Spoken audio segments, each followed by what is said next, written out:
The ship's maintenance bay was full of noise-buzzing wires, clanking tools, and the hum of machines that never slept. Human technician Jake wiped sweat from his brow and looked across the control panel. Everything seemed normal until he glanced at his alien colleague, Zira. She stood tall and serious, as always. Her silver-blue skin shimmered under the lights, and her forefingers moved quickly across the holoscreens. She didn't smile. She never did. Jake leaned on the edge of the panel, grinning. "You know, Zira, if you keep scowling like that, no guy will ever ask you out." Zira didn't respond. Jake chuckled again, teasing lightly. "In fact, maybe I should introduce you to Lieutenant Mari from the new crew. She's pretty friendly. Might show you how to lighten up." For a moment, there was silence. Then Zira's hands stopped moving. Her glowing eyes slowly turned toward Jake. Something in her expression changed. Her lips were tight. Her chest rose sharply. Before Jake could say another word, Zira slammed her fist into the control panel. Boom. The entire console exploded in sparks. Alarms screamed. Smoke filled the air. Lights blinked and died. Jake stumbled back, his eyes wide. "What the hell?" Zira didn't say a word. She stood over the broken panel, breathing hard. Her eyes glowed even brighter now, her jaw clenched. Other crew members rushed in, shouting, trying to control the damage. One officer grabbed a fire extinguisher. Another pulled down the emergency lock switch. The room shook. Jake coughed and stepped back. "Zira, are you crazy? That's the main system." Still no response. Instead, Zihara turned and walked away slowly, silently, leaving sparks raining behind her. She didn't look back. 10 minutes later, Jake stood outside the debriefing room, arms crossed, heart still racing. The blast hadn't killed anyone, but it damaged a whole section of the ship's navigation system. The higher-ups would not be happy. What the hell just happened? A joke. That was it. It's just a stupid joke. He joked around with Zahir before. Even teased her. She always gave him that same blank alien stare and moved on. But this time, she snapped. The door opened. Commander Rives waved him in. Jake entered the room. Zahira was already sitting inside, her arms folded, eyes staring at the table. Her body was stiff, her tail curled tightly around her chair leg. Commander didn't look pleased.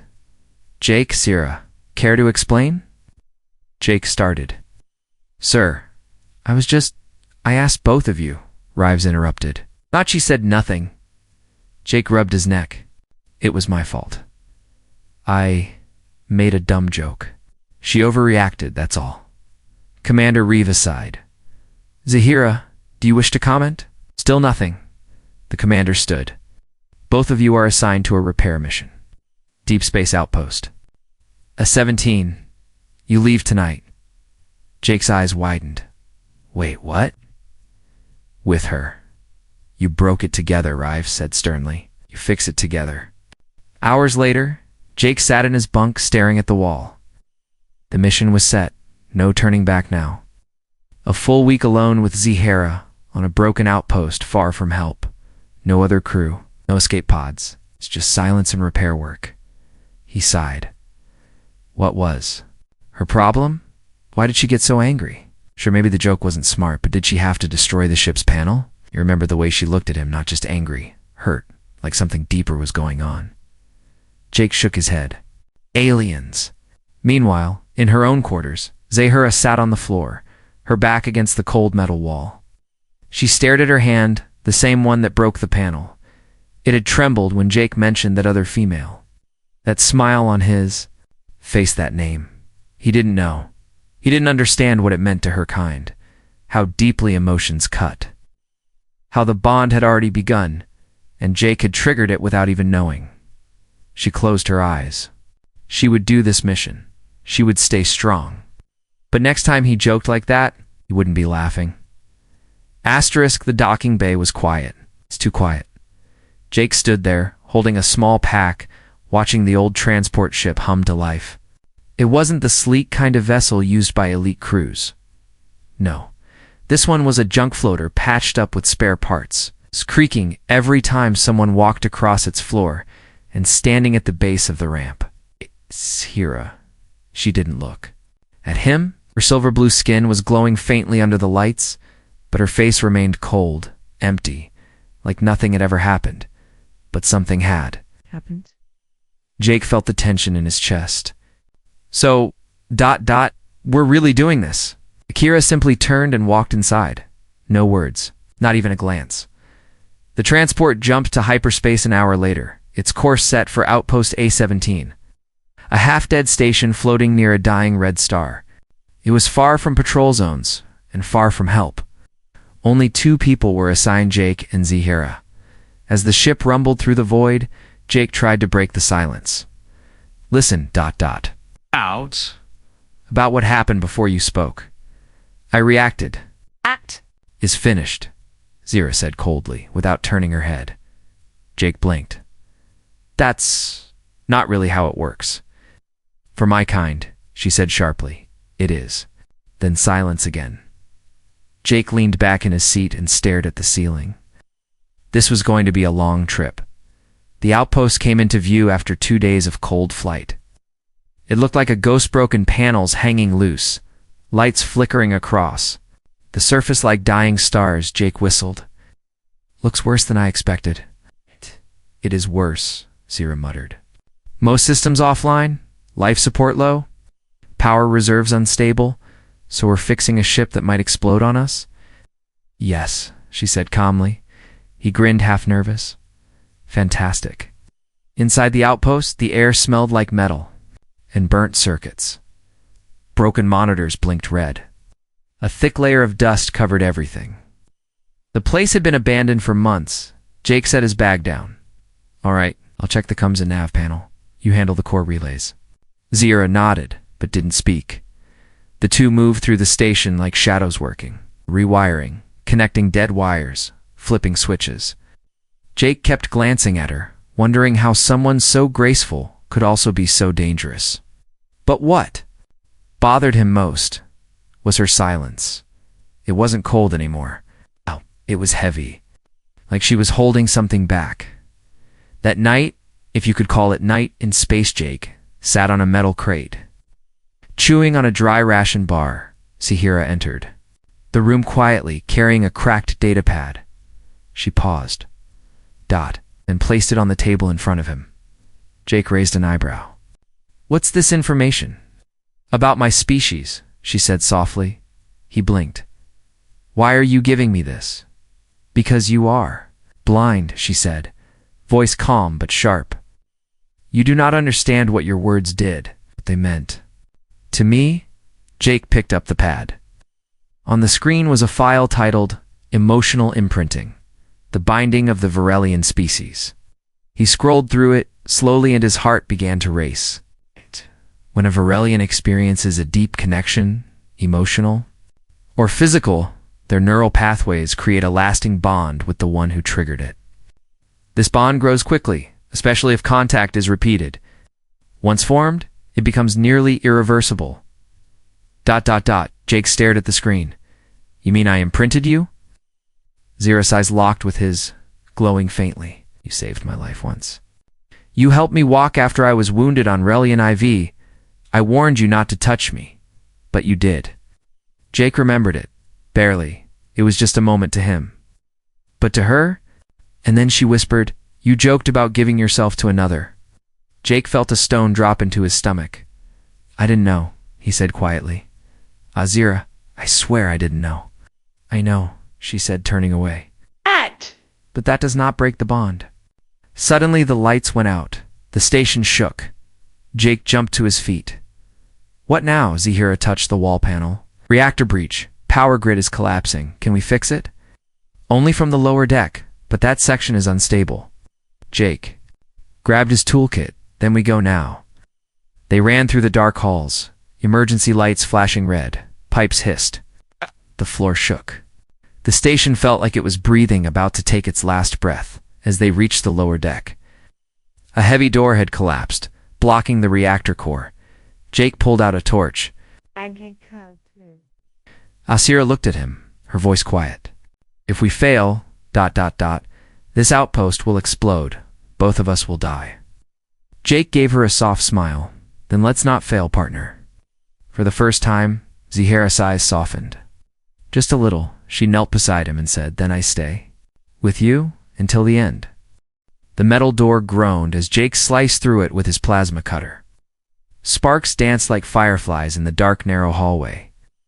The station was shaking every few minutes now, like something deep inside it was breathing its last dot behind him.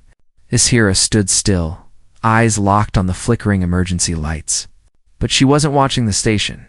She was watching him. Jake didn't notice her gaze. He was too busy working, so focused on surviving. But Zahira was remembering everything. Not just the joke, not just the explosion, but that one moment. Months ago, on Relian 4, when he'd lifted her broken body, carried her across fire and ice, and whispered, "I've got you." He hadn't known, but she had. Her species variants didn't fall in love like humans did. They bonded. Their minds and hearts locked onto one person forever. Sometimes it was painful. Sometimes it drove them mad. For Zahira, it was terrifying, because the one she'd bonded with was human, and he might never feel the same. Jake finally cracked the door open. The passage to the lower reactor core revealed a thick tunnel filled with steam and broken pipes. "We'll have to go one at a time," he said, panting. Zahira nodded. "I'll follow." They crawled through the heat and smoke. The station groaned again. A deep metal sound, like a dying animal. When they reached the control hub, Jake slammed the restart module into place. A green light blinked once, then died. No. Jake hit it again. Zahira stepped forward, calm and steady. "Must synchronize the core manually." "That's suicide," Jake said. "There's radiation down there." "You're human," she said softly. "I am not." He stared at her. "Zahira, you don't have to prove anything. We'll find another way." She looked away. "You don't understand. I'm not trying to prove something. I'm trying to protect you." Jake blinked. "Why?" He hesitated, then whispered, "Because you are mine." Jake didn't speak for several seconds, not because he didn't understand, but because he finally did. "Is this that bond thing?" he asked. She slowly nodded. "Yes, I didn't choose it. But it happened when you carried me. When you saved me." Jake looked down, his mouth dry. "So, it's like love." She shook her head. "It's deeper, stronger. If you die, part of me dies too. Forever." Jake sat down hard on the floor, trying to process it. Zahira continued. "That's why I destroyed the control panel. When you mentioned another female, She looked away. My mind reacted before I could stop it. He whispered in, "Now we're trapped in space together." She gave him a soft smile. "Seems the universe has a dark sense of humor." The reactor core beeped again. Jake stood up. "Then we survive. Together." Zahira's eyes widened. He reached for her hand only for a second, but it was enough. Her skin lit up in a soft pulse of blue light, glowing where he touched her. They moved fast. Zahira directed the bypass from the side panel, while Jake rerouted the plasma lines. Sparks flew, heat rose. But finally, the control screen flashed green. The outpost powered back online. Life support systems restored. The station. AI announced. Jake and Zahira collapsed side by side on the floor, both sweating, breathing hard. Jake turned to her. "So, this bond of yours, is it permanent?" She nodded slowly. "Yes, until I die." "And what if the other person returns it?" Zahira tilted her head. "Then the bond becomes complete. Stronger. Eternal." Jake smirked. "No pressure." "Huh." For the first time, Zahira laughed. Not a fake smile, not a silent grin. A real, honest laugh. Jake felt his heart jump. It was strange, alien, beautiful. Later, they sat in the control room. Watching space swirl around the station, Zahira broke the silence. "Do you hate me?" Jake looked confused. "Why would I? For bonding with you, without your permission." Leaned back. "I don't hate you, Zahira, I think I was just slow to notice." She looked at him quietly. He smiled. But I'm not slow anymore. And then gently, he took her hand again. No glow this time. Far away. The rescue signal blinked. Human command had received it. Help was coming. But Jake wasn't sure if he wanted to leave. Anymore? Not yet. Not when something new had just begun. Asterisk. The outpost had finally stopped shaking. Power hummed gently through the walls. Lights flickered back to life. The air wasn't cold anymore. But inside Jake's chest, a storm was still brewing. He sat at the main console, running diagnostics on the reactor. Azira stood a few feet away, silent again. Not cold this time. Just distant. Like she was somewhere else in her mind. Jake's fingers hovered above the controls. He looked over. Aya, he said gently. Are we okay now? It didn't answer. He sighed. Look, I know I messed up before. The joke. The way I reacted when you told me about the bond? But I'm trying. I want to understand. Still nothing. Zahira. She finally turned her glowing eyes toward him. You asked? If this was jealousy, she said quietly. It's not. Jake tilted his head. Then what is it? Zahira's voice dropped lower. It's fear. She walked over and sat on a crate beside him. Her body looked combut. Jake could feel the weight in her words. I'm not afraid. Of other females, Jake? She said. I'm afraid of being left behind. Jake frowned. You left behind? You're one of the strongest people I've ever met. Zahira shook her head. My strength doesn't matter, my people. When a bond is one-sided, the one who is bound suffers. Our minds break slowly. Thoughts loop. Emotions grow out of control. Jake swallowed hard. And that's what happened with the control panel? She nodded once. I didn't want to destroy it. I didn't even realize what I was doing until it was too late. Jake leaned back. So your rage wasn't just anger? No, she said. It was pain. There was silence for a moment. Only the hum of the outpost surrounded them. Then Jake reached over. Slowly, and took her hand. Her skin didn't glow this time. It trembled. Jake whispered, You're not alone anymore. I'm still here, aren't I? Zahira looked down at their joined hands. You say that now, but humans change their minds. You might go home, meet someone else. Forget this happened. Jake didn't speak. Couldn't promise what tomorrow would bring. But he could. Promise this moment. He gave her hand a gentle squeeze. Then I'll stay as long as you need me. Her eyes shimmered almost like tears, but she quickly blinked them away. Just then, the outposts come. System beeped. A weak, scratchy signal pushed through. Human command to outpost is 17. Do you copy? Repeat. Do you copy? Jake jumped. Up! It's them! They got the signal! Zahira stood too, pulling herself together. Respond quickly. Jake tapped the console. Says Technician Jake Mercer, responding from a 17. The station is stable. 2 survivors on board, requesting retrieval. Pause. Then copy that, Mercer. Ida, 48 hours. Sit tight. Jake leaned back and let out a breath. We're getting out. But Zahira didn't look happy. That night, Jake found her sitting in the observation room, staring out at the red star glowing in the distance. He sat beside her. You've been quiet again. She didn't look at him. Because I'm scared again. He waited. Zahira finally said, when they come for us, you'll go back to your world and I'll go back to mine. The bond will remain. But it will ache forever. Jake turned to her. Who says we have to go back separately? Zahira blinked. What do you mean? Jake shrugged. I mean, maybe I don't want to go back to Earth. You would stay with me? Jake looked straight into her glowing eyes. If you'll have me. Zahira reached up slowly and touched his cheek with her glowing hand. Means, he smiled softly, then teach me. Outside, stars kept moving across the sky. Inside, something else moved to hearts. Not just human. Not just alien. But bonded. And somewhere deep inside the station, the pain began to fade. The stars outside Outpost, A-17, looked like frozen tears in the black sky. Inside, the air was quiet but heavy with unspoken feelings.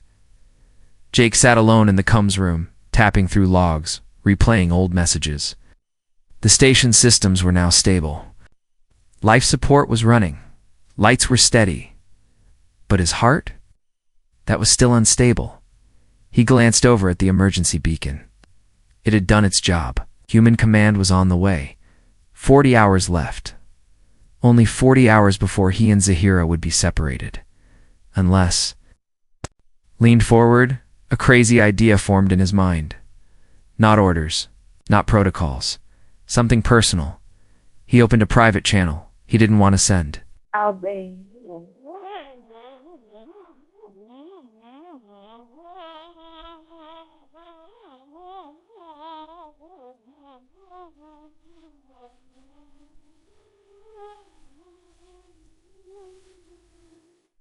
He wanted to send a message to her. Sarir was working alone in the core chamber welding a power relay. Her hands moved with perfect precision, but her thoughts were drifting. She had made peace with the bond long ago. What she wasn't ready for was how Jake made her feel now. Not just the pull of the Varelian bond, but something else. A warmth, a safety, a hope. Her wristband blinked an alert. It's not a danger signal, a private audio message. From Jake, she hesitated, then pressed play. Hey Zahira, I don't know if you'll ever hear this or if you'll delete it. Maybe I just need to say it. I didn't understand your bond at first. I thought it was strange, maybe even scary. But now I realize it's not so different from how we humans love. We just take longer to admit it. You told me you're scared I'll leave. But the truth is, I'm scared too.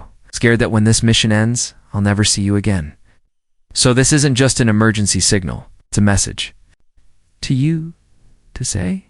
If you want me to stay, there's a place for me with you, I won't go back. I'll stay. For real. Not because of your bond, but because I've made a choice. I'd choose you. The message ended. Zahira stood frozen. The heat of the reactor was nothing compared to the warmth rising in her chest. She felt her knees weaken, her fingers tremble, her glowing eyes dimmed, and teared. She ran. Jake was still at the console.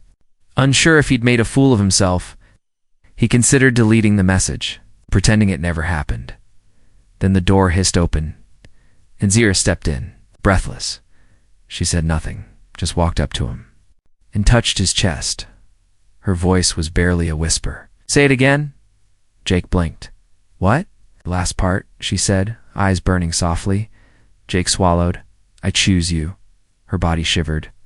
Her skin lit up with a soft wave of bioluminescent, light flowing from her hands to her neck to her eyes. Her voice cracked. Then I choose you too. They stood close, hearts racing, alien and human. No orders. No mission. Just two souls finally standing still in a universe that never stopped moving. Later, they sat together near the observation deck, watching the red star slowly flicker. Zahira leaned against him. I have never sent a love signal. Before Varelians, don't say words like you're kind. Jake smiled. That's okay. I talk enough for both of us. She gave a soft, rare laugh, then whispered, will you come with me? To my world? After this, Jake didn't hesitate. Yeah, I'll follow you anywhere. She turned her face toward him. Then your message. It wasn't just human words. Jake chuckled. No, it was a love letter. The emergency beacon kept blinking. The rescue team was still on its way. But inside the station, it had already been saved. Asterisk, the rescue ship arrived in silence, no fanfare. No celebration, just cold metal touching cold metal as docking clamps sealed. Tight with the forgotten outpost, Jake stood near the airlock, dressed in a clean jumpsuit. His gear was packed. The outpost systems were humming like new. The mission was officially marked as a success. But Jake didn't feel like celebrating because Zahira was gone. No message. No goodbye, just gone 12 hours earlier. They had held hands. Beneath the red star, she had rested her head against his chest. She even smiled, a real one, not one she learned from humans. And now, her quarters were empty. Her tools were missing. Her comm device was left on the bed, turned off. Jake had searched the whole station. Every level. Every tunnel. Nothing. The airlock door hissed open. 3 human officers stepped in, suited up in clean uniforms. The leader, a sharp-eyed woman named Lieutenant Brooke, stepped forward. Technician Mercer, good job out here. Intel says you and your partner stabilized the entire station without backup. Jake gave a stiff nod. Yeah, but she's not here. Brooke Raised an eyebrow. The alien? She's not just the alien, Jake said, voice sharp. Her name is Zahara. She saved my life. Brooke tapped her pad. Records show she was never officially part of the team. We only had you listed. Jake clenched his fists. She was part of the mission, whether you logged it or not. Brooke looked unconvinced. Sure she didn't just turn to. Her people? No, Jake said, eyes narrowing. She wouldn't leave without saying goodbye. Not after everything. That night, the outpost was quiet again. Most of the rescue team had returned to the ship. Jake stayed behind, pacing the metal floors like a ghost. He couldn't sleep. He couldn't stop replaying that last moment. The way she looked at him, the way her fingers traced his jaw. She was scared of being left behind.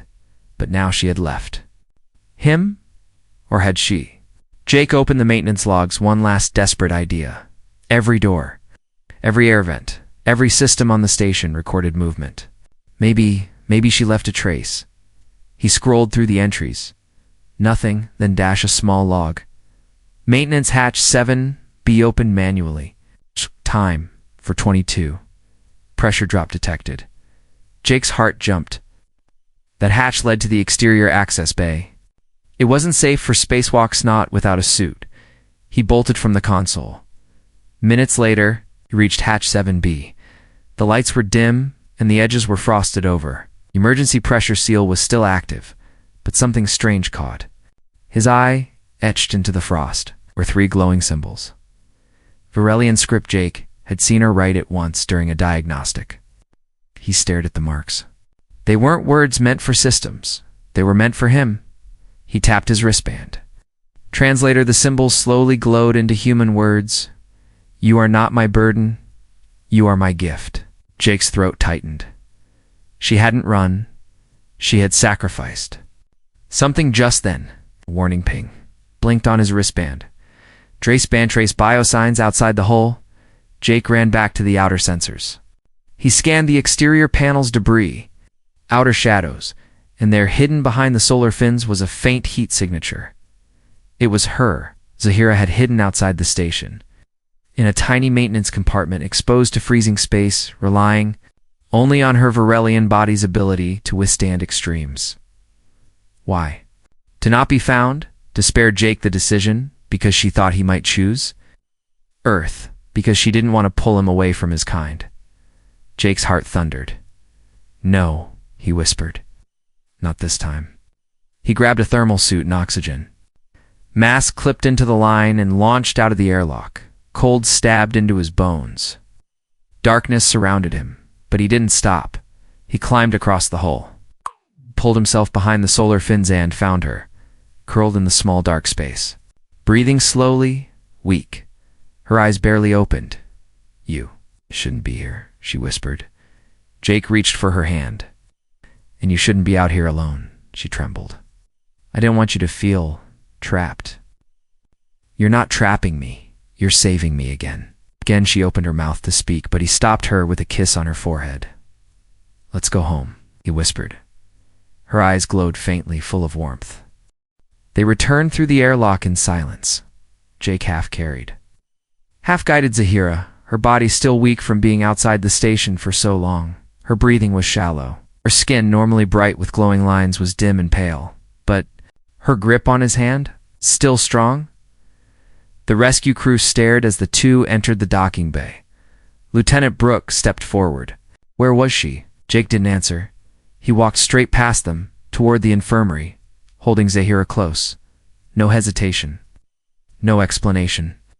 She leaned against him, eyes closed, but lips curved slightly, because for the first time in a long while, she felt safe. Hours passed. Zahara lay in a recovery pod, her vitals stable, her strength slowly returning. Jake sat beside her, never leaving the room. Watching over her like a soldier guarding a priceless treasure, he remembered every moment. Her. fury, her silence, her laughter, her touch, her pain, and now her choice. She had chosen to disappear, to protect him from herself. But he wasn't afraid anymore. He knew now that what bound them was more than just alien biology. It was love. Soft chime echoed in the medbay as Hera stirred. Her eyes opened slowly, glowing faintly once again. "Jake," he leaned forward. "I'm here." Her voice was barely a whisper. "You should go, before the ship leaves." Jake shook his head. "I already filed my transfer request." Blinked. "Transfer," he smiled. "To your homeworld. I'm going with you." As Hera's eyes widened, Jake took her hand gently. "You said your people bond for life. Well, so do some humans. I want to learn your world, your culture, all of it, as your partner." Zira stared at him like he had just rewritten the stars. "You would give up your planet for me?" He shrugged. "You gave up space to hide from me. I'm just returning the favor." She closed her eyes for a moment, and when they opened, again, they sparkled. "Then, you're not just my colleague." Jake leaned closer. "No, I never was." The following day, the rescue ship prepared to depart. 2 names were added to the outbound registry. Technician Jake Mercer, status, voluntary reassignment, Zira Virel status. Special diplomatic liaison. The crew exchanged glances as the pair walked through the loading ramp together. Side by side, the human, in a fresh uniform, the alien glowing softly. No one said a word, but whispers would follow. Weeks later, in a quiet valley under Virelian skies, Jake stood in a garden filled with silver-leafed trees. Strange birds flew overhead, their wings singing like flutes. Zisir stood beside him, her skin glowing in soft patterns. A group of elders watched silently as the two exchanged something sacred, a bindstone, a glowing crystal symbol of a completed bond between 2 souls, chosen freely and accepted fully. Zahira held it out first. "I give you this," she said, "not as duty, but as love." Jake took the stone and placed his hand over hers. "And I accept it not as a symbol of your species, but as you." The crystal pulsed with light, 2 hearts, alien and human, now beating as one. Later that night, through the twin moons of Virel, they sat together in silence. Zira looked up at the stars. "Do you ever miss Earth?" Jake smiled and leaned back. "Sometimes, but it never gave me a reason to stay." She turned her glowing eyes toward him, and I did. Jake looked into her face, so strange, so beautiful, so fierce, and whispered, "You gave me something to believe in." She reached for his hand, and this time it glowed for both of them.